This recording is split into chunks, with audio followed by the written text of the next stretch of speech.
workers, my name is Kim Siever. Welcome back to my channel. It's easy to think that wages come from the generosity of employers. But if we take a closer look at how businesses work, we can see that workers are paid not from an employer's pocket, but from the revenue that workers themselves create through their labor. That is the cornerstone of capitalism. The wealth workers produce is appropriated by those who own and control the means of production. In a capitalist economy, labor is the source of value. When a worker makes a product, performs a service, or contributes to the production process, they add value to the raw materials, tools, other inputs they work with. A carpenter who builds a table from wood transforms that wood into something more valuable. A potter who builds a bowl from clay transforms that clay into something more valuable. A nurse who bandages a wound transforms the bandages into something more valuable. A store clerk who stocks shelves and sells products transforms boxed inventory into something more valuable. This increase in value is also called surplus value, and it's the foundation of profit in a capitalist system. Here's the kicker though. While the worker creates the value that goes into the final product, they don't get to keep all of that value. The owning class, the persons or companies who own or control the tools, machinery, and workplace, take a portion of that value as profit. The workers' wages end up being only a fraction of the value they create. Being paid less than the value you create is a form of exploitation. Workers sell their labor power, their ability to work, to the owning class. In exchange, they receive wages. But unlike most commodities, labor power creates more value than it costs to purchase. For example, if the employer pays a worker $20 an hour, but that worker generates $50 worth of value during that hour, the difference, $30, is surplus value. During the workday, workers produce goods and services that are then sold to customers. The revenue from selling these goods and services includes the wages paid to workers, the cost of materials and equipment, also called embodied labor since it took worker labor to make those materials and equipment available, other overhead costs, and the surplus value, the profit kept by the owning class. Essentially,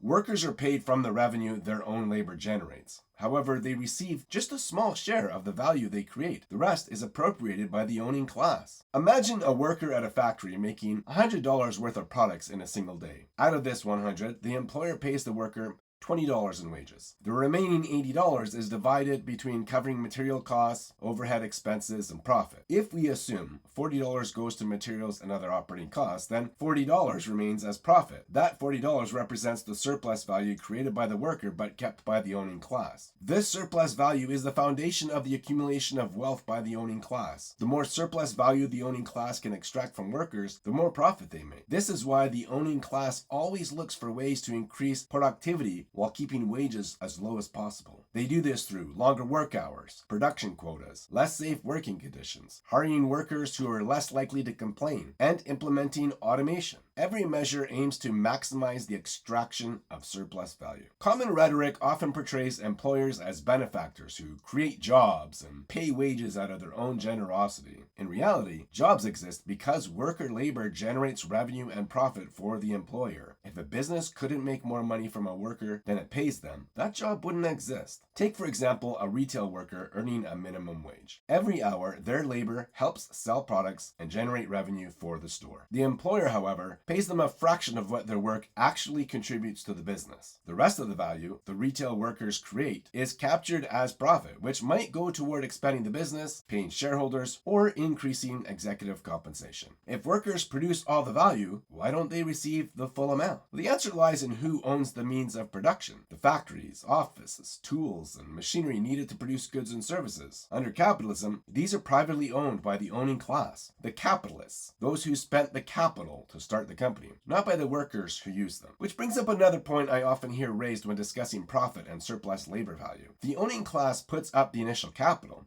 so they deserve to keep the surplus labor value, or so the claim goes. Here's the thing though, that initial injection of capital is temporary. It's basically a loan to the company, and this loan is paid back using revenue generated by, yep, you guessed it, worker labor. Not only that, but investors often recoup their investment costs with interest, which means that surplus value is extracted from worker labor at an even higher rate. So ultimately, it's the worker who invests their labor, although it's done over a longer period. Plus, even if the profit was used to pay back the initial capital investment, should the profit be cut off from the owning class once the investment is paid back? That never happens, though. This private ownership over the means of production creates a power imbalance. Most of the necessities of life, such as housing, food, clothing, cost money. As a result, workers must earn a living. And because workers need access to the means of production to earn a living, they're forced to sell their labor power to the owning class. The owning class sets the terms, deciding how much of the value created by the worker will be returned as wages and how much will be kept as profit. This system ensures that the owning class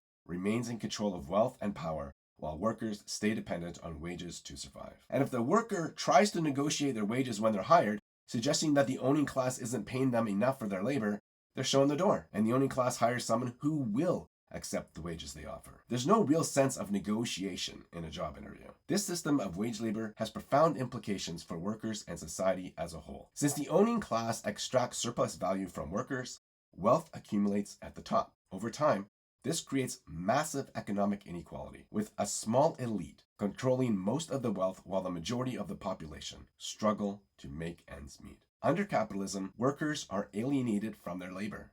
They have little control over what they produce, how they produce it, or the conditions under which they produce it. This alienation extends to the products themselves, which are sold for profit rather than fulfilling the workers' own material needs. By prioritizing profit over people, capitalism often leads to overproduction, economic crises, and cycles of boom and bust. When workers can't afford to buy the very goods they produce, it undermines the system's stability.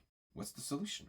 Well, one option is for the workers to collectively own and control the means of production themselves. In such a system, the value created by workers would be distributed more equitably. Rather than being paid a wage, workers would receive the full benefit of their labor, either directly or through shared resources and services. Workers could have more of a say in how surplus value of their own labor is distributed, making such a system more democratic. Worker cooperatives provide a glimpse of this alternative. In a cooperative, workers collectively own the business and share its profits. Decisions are made democratically, giving workers more control over their labor and the outcomes of that labor. While cooperatives currently operate within the constraints of capitalism, they challenge the idea that private ownership is the only way to organize production. Understanding that wage comes from the revenue generated by the workers' own labor is crucial for challenging the myths that sustain capitalism. It reveals that workers, not the owning class, are the true creators of wealth. By organizing and demanding a greater share of the value they produce, workers can push back against exploitation and build a fairer, more just